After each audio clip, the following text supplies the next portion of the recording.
Здравейте!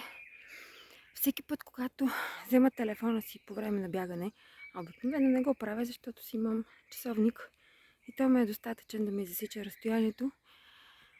Но всеки път, като взема телефона, правя снимки, после разказвам колко харесвам гората, в която тичам, как не ме е страх и така нататък.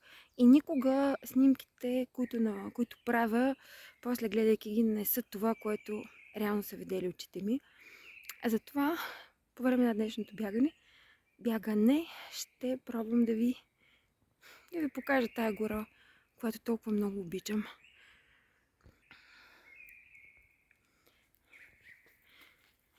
Спрях се тук заради това дърво. Просто отгоре до долу с... не знам, това са паприци някакви. Нито е мъх, нито е лише. По-скоро е лише всъщност. Но просто ми хареса цвета самия лише. Ето един път, който идвам кално защото снощи валя. И така. И тъй като горските пътища, да не говорим за пътеки, са крайно непредвидими и все още не мога да ги науча, понеже са доста. В крайна сметка, след цялото тичане из гората се озовах точно там, откъдето и навлязох в нея, на един кръстопът. От това отзаде е ферма. Бях вече на този кръстопът и избрах в случая пътя направо, а излязох от тук, което далеч не ми е за първи път, да не мога да оцеля пътя, но след тая случая продължавам напред по този път. От тук до нас са около 2 км. Да видим къде ще се докарам. Вече 5-та минута седя седнала тук на останките от Ледниковото плато. Просто много ми харесва мястото, пространството, тишината. Дори и факта, че съм сама. Ама съвсем сама. Но ще излъжа, ако кажа, че не изпитвам притеснение, страх дори в някаква степен. Малко тичайки да запиша нещо, ще кажа с хората. Говоря ви, че бягам, пък аз само седя където ви отида.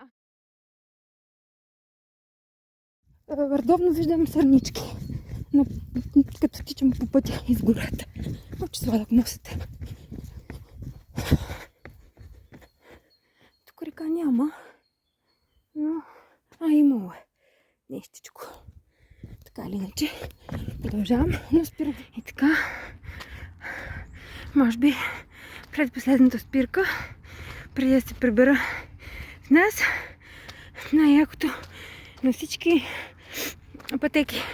Тук поне около Берн, които съм видяла, защото не съм обиколяла цяла Швейцария, тези места за отдих, както и за палене на огън. И всъщност човек идва така от някъде си, засяда, както аз сядам. И какво мислите? Мога да видя от тук. Сега ще го обърна. Всъщност си гледам Берн. Това тук, което се вижда, сега ще увелича, си е същинския Берн. Швейцарски град от селски тип. А пък аз, ако си надигна задника, не иска да бягам.